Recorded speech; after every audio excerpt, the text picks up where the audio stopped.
Iran और Israel के बीच चल रहे तनाव के बीच इजराइल ने ईरान पर जबरदस्त हवाई हमले किए। इन हमलों में खास तौर पर ईरान के परमाणु ठिकानों को निशाना बनाया गया है।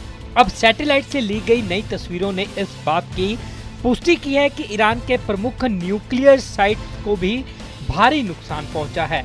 15 जून को सामने आई ताजा सैटेलाइट तस्वीरों ने दुनिया को चौंका कर रख दिया।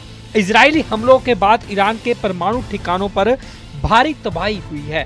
सैटेलाइट तस्वीरों में साफ देखा जा सकता है कि कई इमारतें पूरी तरह से ध्वस्त हो गई हैं और कुछ स्थानों पर बड़े बड़े गड्ढे बन गए हैं। ईरान की नतांज और फार्दो परमाणु साइट पर खासा असर देखा गया है।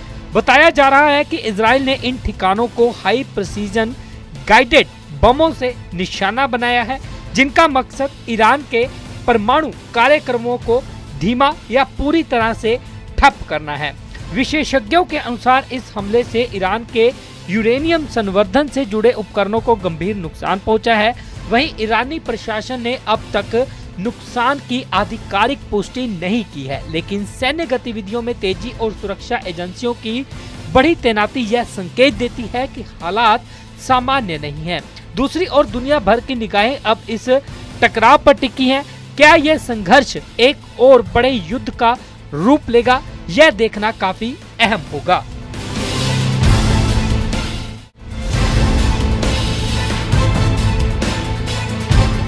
ईरान और इजराइल के बीच चल रहे तनाव के बीच इजराइल ने ईरान पर जबरदस्त हवाई हमले किए। इन हमलों में खास तौर पर ईरान के परमाणु ठिकानों को निशाना बनाया गया है।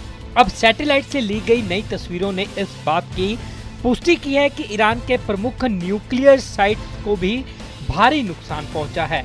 15 जून को सामने आई ताजा सैटेलाइट तस्वीरों ने दुनिया को चौंका कर रख दिया।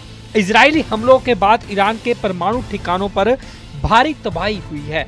सैटेलाइट तस्वीरों में साफ देखा जा सकता है कि कई इमारतें पूरी तरह से ध्वस्त हो गई हैं और कुछ स्थानों पर बड़े बड़े गड्ढे बन गए हैं। ईरान की नतांज और फार्दो परमाणु साइट पर खासा असर देखा गया है।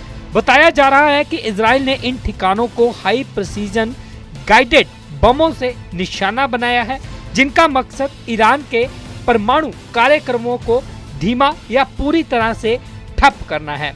विशेषज्ञों के अनुसार इस हमले से ईरान के यूरेनियम संवर्धन से जुड़े उपकरणों को गंभीर नुकसान पहुंचा है। वहीं ईरानी प्रशासन ने अब तक नुकसान की आधिकारिक पुष्टि नहीं की है, लेकिन सैन्य गतिविधियों में तेजी और सुरक्षा एजेंसियों की बड़ी तैनाती यह संकेत देती है कि हालात सामान्य नहीं है। दूसरी ओर दुनिया भर की निगाहें अब इस टकराव पर टिकी हैं। क्या यह संघर्ष एक और बड़े युद्ध का रूप लेगा, यह देखना काफी अहम होगा।